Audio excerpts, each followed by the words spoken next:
Bon, les amis, voilà que c'est le 10e numéro de la revue de la semaine. On commence par un grand coup de clairon, parce que cette semaine, on a atteint les 100 000 abonnés à cette chaîne YouTube.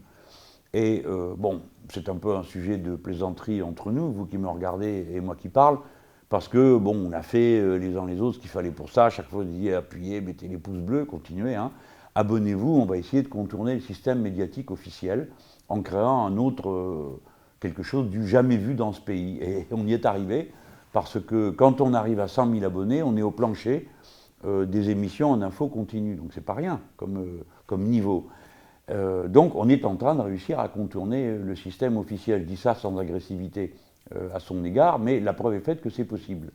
Et c'est d'autant plus spectaculaire, parce que c'est une première, ça n'a jamais existé dans notre pays jusqu'à présent, mais ça se place aussi dans un classement mondial. Figurez-vous qu'il y a un classement mondial. Il y a un classement mondial, et dans le classement mondial, sur les 100 premiers, nous on est à peu près au niveau 78, 77 au niveau mondial. On va rattraper d'ici quelques jours Madame Clinton. On aura plus d'abonnés que Madame Clinton aux États-Unis d'Amérique. Bon. Alors, évidemment que c'est un événement dans la campagne des élections présidentielles, parce que si je suis là, et vous aussi si vous êtes là, c'est pas parce que je suis le youtubeur le plus plaisant, ou je sais pas quoi. Il y a un sens politique à ce qu'on fait. Ça ne veut pas dire que les gens qui s'abonnent adhèrent à ce que je raconte, mais ont compris ce que j'essaye de faire, et sur ce plan-là, ils essayent de me soutenir, c'est-à-dire on fait exister un média en dehors du circuit officiel. Alors donc, ça a à voir avec la campagne présidentielle en France. Le temps qu'un certain nombre de commentateurs se réveillent et comprennent que le problème ou le sujet, c'est pas Mélenchon, c'est YouTube, on a encore quelques semaines devant nous, parce que bon, la réalité avance pas très vite forcément dans le pays. Alors j'en profite pour dire un truc un ou deux mots quand même sur la campagne, parce que ça a à voir. D'abord, on a sorti cette semaine, vous savez, le programme. Bon, un programme dans une élection, c'est rarement, il a rarement le prix Nobel de littérature, d'accord. Bon, c'est plutôt, pour être clair, faut y se mettre dessus, quoi. Et la surprise de beaucoup, c'est que ce programme, à peine édité, eh bien, il est arrivé au top position numéro 1 des ventes de livres politiques, ça va de soi, mais tous les livres. La semaine dernière, on était derrière Harry Potter, mais je crois qu'on est passé devant, c'est dire. Donc c'est aussi un événement, je crois que ça a à voir avec ce qu'on fait sur cette chaîne YouTube.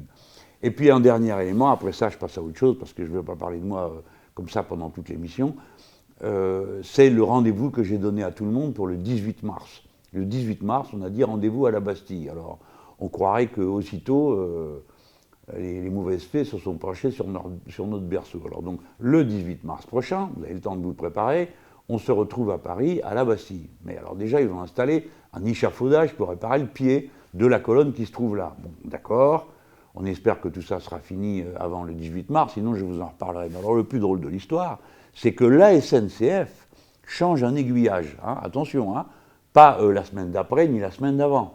Parce que c'est la semaine d'après ou la semaine d'avant, il va y avoir une raison radicalement importante. Il change un aiguillage justement ce week-end-là, 18, 19, 20.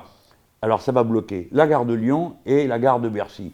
Et alors on voit, hein, là, c'est là qu'on voit que la SNCF s'intéresse à la vie du pays, la direction. Elle s'intéresse au fait qu'il y aura plus de monde ce jour-là. La dernière fois, on a quand même été 120 000.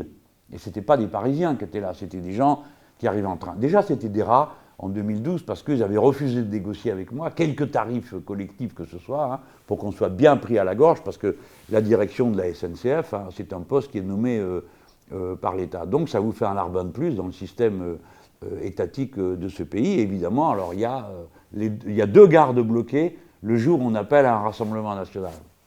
Bravo la SNCF, au service du client, toujours. Hein. Bon alors maintenant, c'est pas ce qui va se produire. Peut-être qu'ils vont refaire les pistes d'Orly, peut-être qu'ils vont défoncer les routes à l'entrée de Paris. Pourquoi pas? Il y a une bonne date pour ça, le 18 mars. Évidemment, si je change la date, tous ces beaux plans seront par terre. Mais je ne peux pas faire moins que de dire que quand même, ça serait pas mal s'il y avait des gens qui s'intéressaient un peu au fait qui vivent dans une démocratie et qui a deux, trois petites choses à respecter. Hein. On peut changer les aiguillages, soit la semaine d'avant, soit la semaine d'après. On n'est pas obligé de les coller chaque fois que moi, je fais quelque chose dans la campagne présidentielle. Bon, allez, je laisse tomber, parce qu'après, on s'aigrit l'humeur, tout ça pour rien. Alors, je viens sur le fond, maintenant. Les faits qui m'ont intéressé, c'est évidemment pas ceux qui sont que vous voyez tous les jours. C'est pas la peine de venir me regarder, c'est pour entendre la même chose que sur les grandes chaînes d'information en continu ou les chaînes publiques ou privées qu'il y a dans le pays. Non, c'est des choses qui sont passées un peu vite, parce que nous, on a une activité qui est drôlement intéressante en France. Alors, le président de la République est plus candidat, son Premier ministre est candidat, mais n'est plus Premier ministre, un autre est nommé. Enfin, il y a une certaine agitation. Et puis, il y a les candidats à la primaire, alors, du Parti Socialiste. Alors, le chef du Parti Socialiste dit Monsieur Macron, Monsieur Mélenchon, venez à ma primaire. Et puis, 5 minutes après, il y a 3 autres qui, eux, avaient envie d'y être. Ah non, non, non, vous, on ne veut pas de vous. Alors, il ne veut pas de ceux qui veulent venir, mais il veut de ceux qui ne veulent pas. Donc, il y a une agitation, il y a des choses qui se passent dans ce pays. C'est très intéressant. Bon, je le mets de côté parce que ça m'intéresse assez médiocrement. Mais je voudrais juste que vous regardiez un fait qui m'a frappé. Vous avez vu qu'il y a un référendum qui a eu lieu en Italie. C'est M. Matteo Renzi qui est le président du Conseil. Et ce Matteo Renzi, ça vaut la peine de le regarder. Parce que vous savez, c'est ce genre de type qui a intervalles réguliers dans la presse. Alors, il est jeune, il est moderne, c'est-à-dire qu'en réalité, il s'en prend aux autres avec une violence incroyable. Et celui-là, il a fait dans son pays l'équivalent de la loi El Khomri, en un peu plus grave pour les mini-jobs. Hein. Donc, mini-job pour donner du travail pourri à des gens avec un statut dégueulasse. Hein. Ça, ils sont très forts pour faire ça, c'est moderne. Et ce type déclenche un référendum pour modifier les institutions de son pays. C'est pas qu'il y en ait besoin en réalité, il n'y en a aucun besoin. C'est parce que la Commission européenne à Bruxelles, elle demande à chaque pays qui a des difficultés. Hein, bon, alors je vois que vous avez tout raté là. Alors je recommence tout à zéro pour que vous compreniez. La Commission européenne met les pays en difficulté en leur proposant une politique économique nulle qui provoque une récession. Comme c'est la récession, il y a moins de recettes dans le budget de l'État. Comme il y a moins de recettes, il y a plus de déficit. Comme il y a plus de déficit, il faut emprunter davantage ou bien il faut couper dans le budget. Alors ils en étaient là, les Italiens, et que je te bouge ceci, et que je te bouge cela, et puis arrive M. Renzi, et M. Renzi fait une politique comme la demande la Commission. La Commission dit « M. Renzi, il va falloir faire un effort, vous devez changer vos institutions ». Ils ont fait pareil à Hollande.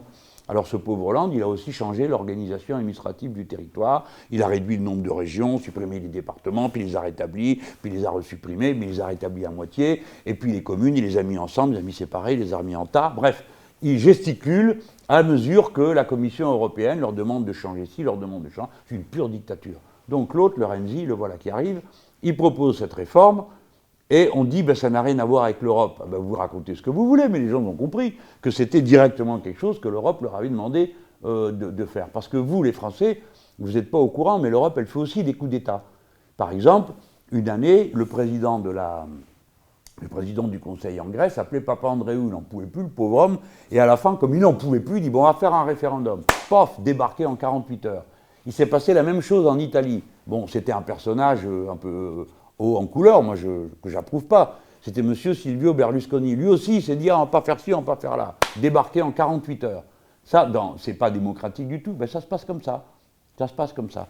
Alors le Renzi fait sa réforme, et les gens, quand on leur a dit ça n'a rien à voir avec l'Europe, ils se sont dit, vous foutez de nous. On a parfaitement compris que ça a à voir avec l'Europe. Et voilà, on vous répond, vous nous posez une question à propos de l'Europe que vous êtes en train de faire, vous pouvez poser la question que vous voulez, la réponse c'est non. Donc une nouvelle fois, un peuple a voté contre une réforme qui apparemment n'a rien à voir avec l'Europe, mais qui est venue au bout de toute une série d'initiatives qui avaient directement à voir avec l'Europe. Et c'est pour ça que c'est intéressant et important à comprendre. C'est qu'on en est maintenant au 3e référendum qui porte sur la question européenne, le 4e si on compte les Pays-Bas et la question de l'accord avec l'Ukraine proposé par l'Europe. Donc on a eu la Grèce qui a voté non au mémorandum, Tsipras et ainsi de suite, on a eu le Brexit, on a eu le vote Renzi, on a eu le vote en Hollande. Donc on voit que dans toute l'Europe, les peuples ne sont pas d'accord. Hein, et on continue, le chantage va continuer. Si vous n'êtes pas d'accord avec cette Europe, c'est que vous êtes nationaliste, xénophobe, je ne sais pas quoi. Hein, et le chantage recommence, et d'une certaine manière, il est catastrophique, parce que les gens votent quand même non, malgré le chantage, et finissent par trouver sympathique tout ce que les dirigeants européens ont l'air de trouver antipathique. Et c'est une étape de plus. L'élection présidentielle qui va arriver en France, moi je vous prends les paris, parce que pour l'instant, on parle de tout sauf de ça. Mais on va en parler, les amis, comptez sur moi. Hein. Vous n'espérez pas faire une élection présidentielle sans qu'on vous dise que ça a à voir avec l'Europe. Parce que si c'est moi qui suis élu, on va sortir des traités européens. Et la discussion, elle aura lieu de toute façon. Parce qu'on ne peut pas refuser une discussion que les Français veulent mettre sur la table. Alors là, bien sûr, je ne sais pas si vous avez suivi, qu'est-ce qui s'est passé après le vote en Italie au niveau européen? Devinez. Qu'est-ce qui s'est passé? Rien. C'est aussi simple que ça à comprendre. Rien. Ils regardent ailleurs et ça va continuer comme avant, jusqu'à ce que notre élection ait lieu. Maintenant, je viens sur une autre question. Il y a des statistiques qui viennent d'être publiées qui montrent qu'il y a une augmentation de la pauvreté dans le pays. Bon, les statistiques, elles datent de 2015, on va bientôt être en 2017. Bon, on faisait comme ça. Mais c'est des statistiques de 2015, je tiens à le préciser par honnêteté intellectuelle. Ceci dit, à mon avis, depuis, ça a dû s'aggraver encore plus. Hein. Et j'ai lu un papier dans le journal Le Monde qui disait que les inégalités dans notre pays sont à leur niveau le plus élevé depuis 30 ans. Bon. Bref, donc globalement, la pente est prise d'une paupérisation croissante de la population. Vraiment, moi j'en parlerai 100 fois s'il faut, mais quand on est un grand pays qui est la 5e puissance économique du monde ou la 6e, peu importe, on est la 5e à nouveau, que le pays est plus riche qu'il n'a jamais été de son histoire, c'est pas normal qu'il y ait 9 millions de pauvres. Ce n'est pas une situation qui peut être considérée comme bon ben voilà, il y a quelque chose qui a mal tourné. Non, il y a une méthode, il y a une politique qui conduit à l'appauvrissement. Je demande quand même qu'on commence à comprendre que les pauvres ne sont pas responsables de leur pauvreté. Si vous en aviez 1-2%, vous pourriez dire bah, ils ont raté une marche dans la vie,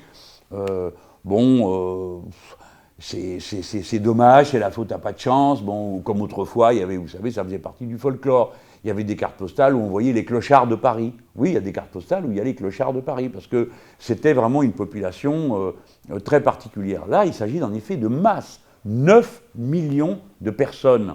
Et ça va s'aggravant. C'est-à-dire que ceux qui sont pauvres deviennent encore plus pauvres. Et si le nombre de pauvres augmente, figurez-vous, c'est parce que, bien sûr, il y a plus de chômeurs. Il faudrait que tout le monde se rappelle que la moitié des chômeurs ne sont pas indemnisés. Hein, parce qu'on entend souvent dire on va faire dégressif les indemnités de chômage, etc. Oui, déjà, il faudrait rappeler qu'il y en a la moitié qui n'en ont aucune. Hein.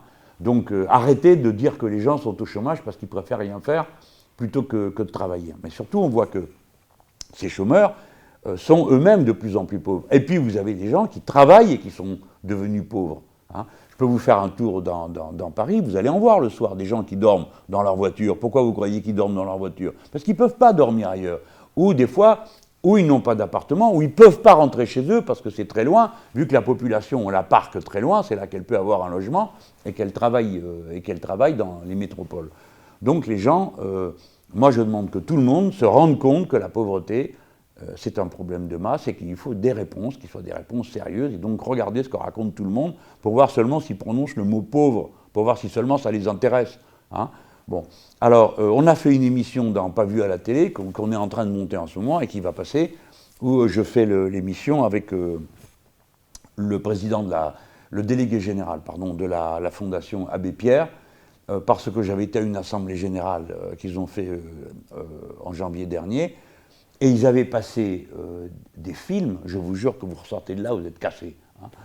Et c'est vrai que si on avait des films, une vidéo sur chaque pauvre dans ce pays, je pense que tout le monde commencera à se bouger. Hein. Alors je vous invite d'ailleurs, si vous avez des vidéos où il y a des gens qui peuvent raconter leur vie, ce que c'est, en quoi ça consiste, envoyez parce que nous, ça nous intéresse.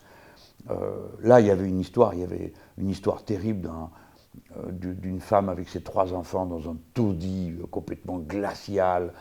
Enfin, c'était affreux. Et puis il y avait un pauvre homme qui avait même plus d'hébergement. Le type, il avait plus de 80 ans et il se soignait une blessure. Hein, et il était tout content parce qu'il y avait un bistrot qui voulait bien garder ses affaires dans la journée. Et lui, il passait d'un banc public à l'autre. Vraiment, mais les gens, regardez ça. Parce que si je sais bien qu'il y a bien des problèmes dans la vie, et que des fois, ceux qui me regardent, ils ont eux-mêmes leurs problèmes. Mais d'abord, ceux qui ont des problèmes, déjà, ils se sentent moins seuls. Ils ont moins l'impression que c'est de leur faute. Parce que le pire qui arrive à quelqu'un qui est en détresse, c'est qu'il finit par croire que c'est de sa faute. Hein. Et alors là, ça le bouffe de l'intérieur et ça le détruit. Et la bonne façon déjà de commencer à lutter contre ces phénomènes de la pauvreté, c'est déjà de rassurer les pauvres eux-mêmes. Hein. Bon, après, il y a les problèmes de politique qu'il faut régler. Mais ça, c'est le fond de l'élection présidentielle. Mais je voulais quand même dire, cette semaine, vous aurez appris une chose, dont peu de gens vous auront parlé, c'est qu'il y a plus de pauvres qu'avant. Bon, je vous parle d'un sujet maintenant, ça concerne la mer. Bon, c'est pas une surprise que je parle de la mer et des océans. Dans le bouquin que j'ai fait, L'ère du peuple, je donnais comme exemple de la façon sauvage avec laquelle l'humanité est en train d'entrer en mer. Hein, parce que l'humanité, c'est comme ça. Depuis qu'il y a l'humanité, les groupes humains se déplacent. Hein. Au début, ils cueillaient. Alors évidemment, quand il n'y a plus rien à cueillir, on passe à l'endroit suivant. Bon, enfin, vous connaissez, c'est la longue histoire de l'humanité. On est passé de la cueillette à l'agriculture, on est passé de la chasse à l'élevage. Mais les gens continuent à avancer pour prendre des territoires nouveaux jusqu'à ce que le monde entier ait été couvert d'êtres humains, alors en petits groupes ou en plus grands groupes, suivant les endroits et suivant la fécondité des populations en question. Et cette loi veut que, maintenant, où sont les gens? Au bord de la mer, forcément, qu'on continue à avancer. Et le 50%, par exemple, de la population française, vous ne le savez pas, mais vit à moins de 100 km d'une côte. Mais c'est vrai dans le monde entier. Je crois qu'il y a à peu près 70% de la population mondiale qui vit aux alentours d'une côte. Alors, évidemment, on est entré en mer, on fait des trous, on chope du gaz, du pétrole, enfin, des minéraux, tout ce qu'il faut pour faire ça à la sauvage. Hein. Comme on a surexploité la terre, on est rentré dans la mer de la même manière. Et je disais, moi, si on se met à s'occuper de la mer, à y faire des plantations, à y installer des machines, on sera obligé de s'occuper de ce qui se passe sur la terre. Bon, on ferait bien, parce que la mer est en train, si j'ose dire, d'y laisser sa peau. Dans le livre L'ère du peuple, je raconte qu'il y a une zone morte dans le golfe du Mexique. Et quand j'ai fait le bouquin, je savais qu'il y en avait d'autres, mais je ne savais pas qu'il y en avait déjà 150 à l'époque. Hein. Et maintenant, il y en a 400. 400 endroits dans la mer où il n'y a plus rien. Plus une herbe, plus une bête, plus rien. Terminé. Vide. Absolu. Tout a été détruit, tout est mort. Et pas des petites surfaces. Hein. Dans le golfe du Mexique, c'est à peu près quelque chose qui avoisine la surface de 2 grandes régions françaises. Et là, dans les 400, il y en a une qui a fini par frapper l'attention, ça se passe en Inde, et c'est l'équivalent, cette zone morte, du territoire de la Belgique. C'est pas petit. Hein. Alors, qu'est-ce qui se passe là? Bon, il y a des phénomènes, il faut le dire honnêtement, des phénomènes naturels. L'eau tourne dans l'océan entre celle qui est au-dessus et celle qui est en dessous. Hein. Bon, c'est très long, ce sont des cycles longs. Et il y a des fois où, en effet, ça produit une désoxygénation complète d'une zone. Mais ce n'étaient pas des zones pareilles, ce n'étaient pas des étendues pareilles. Évidemment, maintenant, ce qui fait le gros de la sale besogne, pourquoi il y a 400 tâches qui sont dans cette situation, c'est pour 2 raisons. La première, c'est le réchauffement global de la Terre, avec le changement climatique qui va avec. Attention les gens, le plus gros outil d'ajustement du climat, c'est l'eau, parce que la surface de la Terre, c'est 70% de flotte, d'océans et de mer.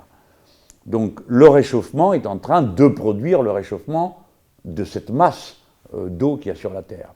Et par conséquent, ça modifie tous les cycles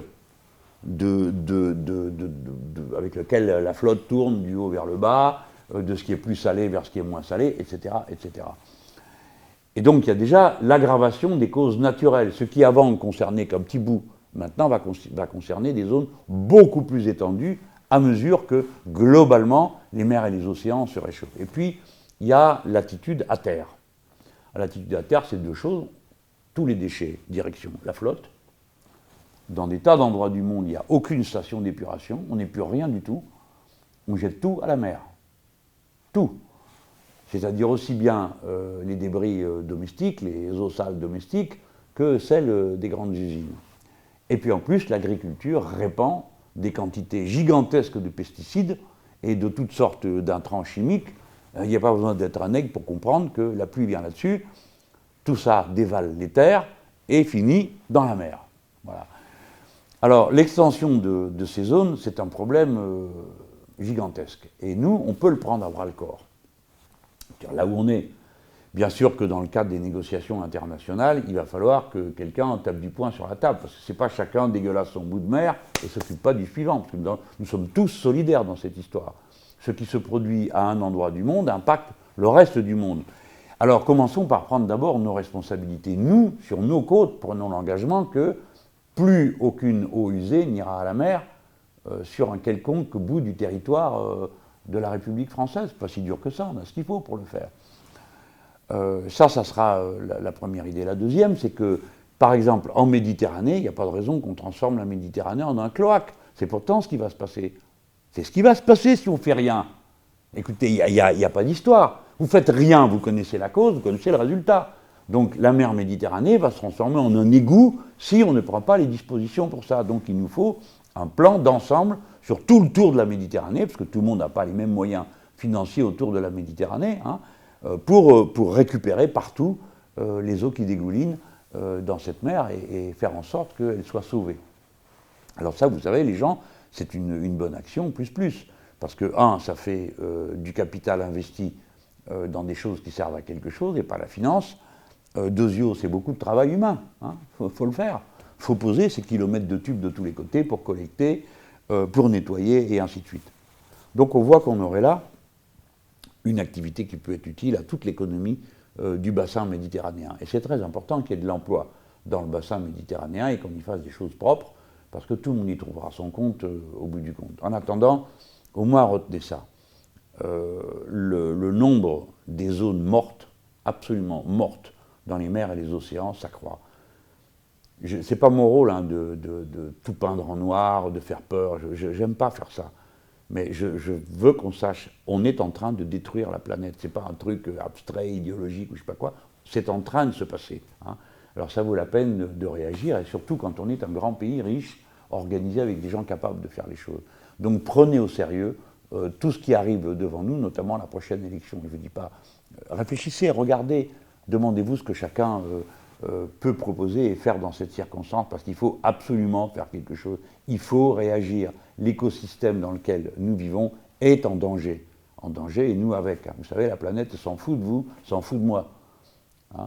Ça lui est complètement égal, elle pourrait continuer à rouler dans l'univers, hein, et il n'y a plus personne sur Terre que des cafards et des fourmis, ou personne du tout, même plus de cafards ni même de fourmis, et puis bon, il y aura de l'eau, vous savez, c'est comme ça. Hein. On dit que la vie elle-même, la production d'oxygène, celui qu'il y a dans l'air et celui qui manque aujourd'hui dans les mers, c'est le résultat d'une pollution, c'est le résultat pendant des millénaires d'organismes qui consommaient du CO2, du gaz carbonique et recrachaient de l'oxygène. Bon, alors on est parti à l'inverse. C'est nous qui recrachons sans arrêt de plus en plus de gaz carbonique. Bon, j'ai fini pour cette fois-ci. Alors, comme d'habitude, si vous mettez les pouces bleus, pam, ça booste cette émission. Merci déjà de le faire. Vous savez que je prends les questions, et puis je réponds avec une foire aux questions, qui est bien cotée aussi. La dernière fois, je me suis bien amusé. J'ai mis une info glissée au milieu de mes réponses. C'était sur le fait que j'irais voir Assange à Londres, et que peut-être Snowden, mais c'est pas sûr. Et j'avais dit, si je suis élu président de la République, je vais leur donner aux deux la nationalité française, ce qui va leur permettre de venir en France, sans être interceptés par les États-Unis d'Amérique avant. Et puis, alors pour Snowden, en plus, il faut le faire, parce qu'en août prochain, son visa s'arrête en Russie. Alors peut-être que les Russes ont l'intention de le lui redonner, mais je veux quand même signaler que celui-là, il a ce problème de la fin du visa en août. Et puis, Assange, ça fait 3 ans qu'il est enfermé dans une pièce. Moi, j'y suis allé une fois, je peux vous garantir que la prison, c'est mieux que là où il est. Parce qu'il ne sort jamais, il ne peut pas sortir, il est là enfermé. Et donc, je disais, on va leur donner la nationalité, ils seront français. Ils ont rendu service à la France en dénonçant l'espionnage. D'ailleurs, le journal Le Monde a repris une série de publications pour montrer que les révélations qu'a fait Edward Snowden et Assange permettent maintenant d'établir un nombre plus grand encore que ce qu'on croyait d'espionnages qui ont été faits par les États-Unis d'Amérique sur Air France, des cadres intermédiaires, ils ont même espionné Israël pendant qu'ils y étaient, et ainsi de suite. Bon, ils font ça partout apparemment. Donc ces deux gars-là, il faut qu'ils soient français, ils ont rendu service à notre pays, et puis s'ils sont français et qu'ils arrivent en France après que j'ai été élu et je les ai fait naturaliser français, moi je les décorerai de la Légion d'honneur, parce que je trouve que c'est des types drôlement courageux, qui ont pris des risques gigantesquissimes pour mettre à la disposition de tout le monde ces informations-là. Bon, j'ai un dernier truc à dire, c'est pour vous montrer mon petit boc. Attention, les yeux. Ici, vous voyez, d'abord, vous voyez ce qui est écrit, insoumise. Et ici, qu'est-ce que vous voyez en observant attentivement? Le phi de ma campagne. Ça, c'est un objet qu'on vend, c'est un objet de la campagne. Alors on s'est arrangé pour qu'il n'y ait pas, cette fois-ci, il n'y a pas ma tête dessus, ni mon nom, ni rien du tout. C'est juste un objet qui est un clin d'œil. Vous avez ça chez vous, vous payez un coup à boire, et vous sortez vos verres, l'insoumis. Subtil, non? À la semaine prochaine.